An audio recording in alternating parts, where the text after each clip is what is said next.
Once you've imported an audio cut into Enco, there's a couple of things that you're going to want to make sure that you do to edit that particular audio cut so it's most efficient in its use here at the radio station. So I've just imported this song, South of Reality by the Claypool Lennon Delirium. I added it to the Alternative Currents folder, and it's at this point it's ready to go. It can be played on the radio station, but there's a couple of things that concern me. Is there any silence at the beginning or end? How long? Is there a potential fade at the end of the song? Is there any amount of introduction time where it's just music until the lyrics begin? Those kind of things I can set flags for that can be really useful for DJs. So if I highlight that new clip that I imported, and then I hit the edit button at the bottom left of the library window, it's going to open up this small editing screen. And this right here is the waveform that represents the audio in this audio cut. I have the ability to zoom in and out of the audio cut, and I can use this tool here to kind of scroll through that piece of audio, eventually getting to the end of it and seeing the ending. And then I can, of course, play these things. And it's important to know that when you're playing things back from the voiceover booth, you can only hear them through the headphones.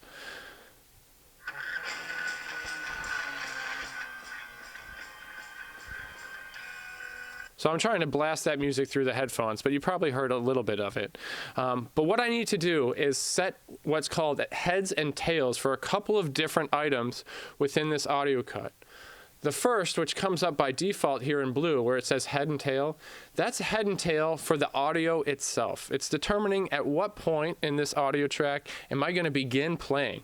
And I can set that at the very beginning of an audio track, or I can set it anywhere in between. Let's say perhaps there's an audio track that has some outtakes or some conversation and some talking before the actual music begins, and I don't necessarily want to keep that in there. I can set the head beyond where that kind of conversation happens and right where the music begins, and then when Enco plays this back, it will only play it, where I set that head marker.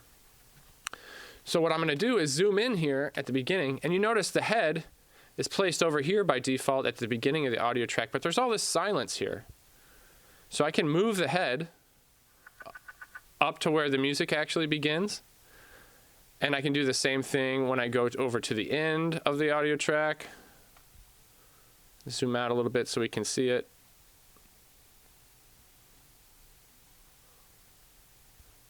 And you notice that the tail marker hasn't showed up anywhere. So I would have to click in the bottom right-hand corner for that tail marker to show up and then place it where I wanted it to go. So now I'm effectively removing all the silence from the beginning and the end of this audio track. Now, real quickly, let's say I made a mistake, and I don't like where the head and tail markers are. I can hit this Delete EDL button, and it's going to remove all those little heads and tail markers that I placed there, and let me start over. One really easy thing that you can do is known as InstaTrim here. So up at the top of the editor window, you can see this button that says InstaTrim, and I have heads and tails checked, and a level of -35. This is a volume level, so I'm saying that I want to apply an instant trim on this audio cut, both at the heads and the tails, based on this volume level. So when I hit this InstaTrim button, you'll see that this head marker is going to all of a sudden pop up closer to where the audio begins, because it's instantly trimming away silence that's anywhere below -35 decibels. So I'll hit the InstaTrim button. I'm going to zoom in also a little bit more so you can see it happen. So the head marker is way over here, and I'll hit the InstaTrim button.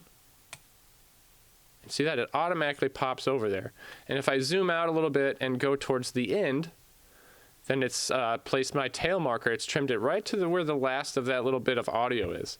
So that's a really quick and useful tool. It will get you most of the way where you want to be in regards to chopping the silence off of the end. Maybe I'd want to tweak this and move this over just a little bit. That's just fine. Okay, the next thing that I want to do is set a segue marker. So if I didn't explain that, I'll hit the head and tail button here, and it will give me an option of other markers that I can place in here. So I want to set a segue point.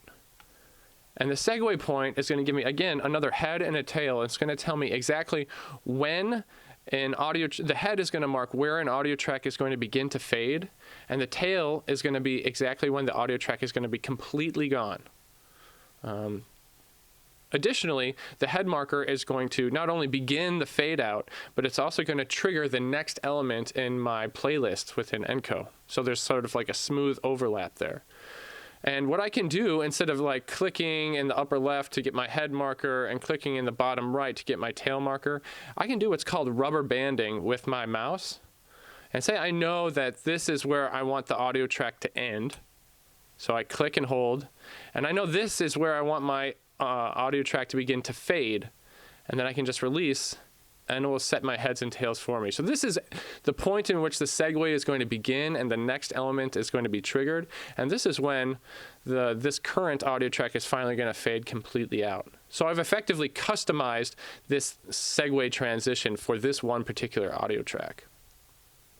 The final heads and tail markers that I want to place on here is the talk time, the amount of introduction, music-only time that we have before the lyrics begin in this song.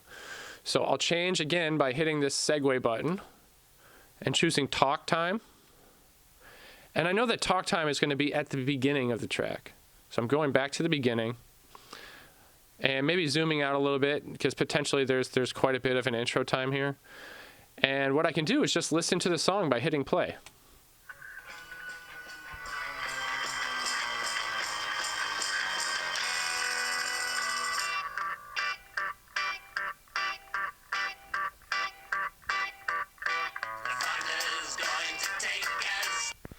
All right, so I noticed the point in which that the lyrics began here. So I'm going to do the same technique that I did with the segue points, and I'm going to rubber band that area.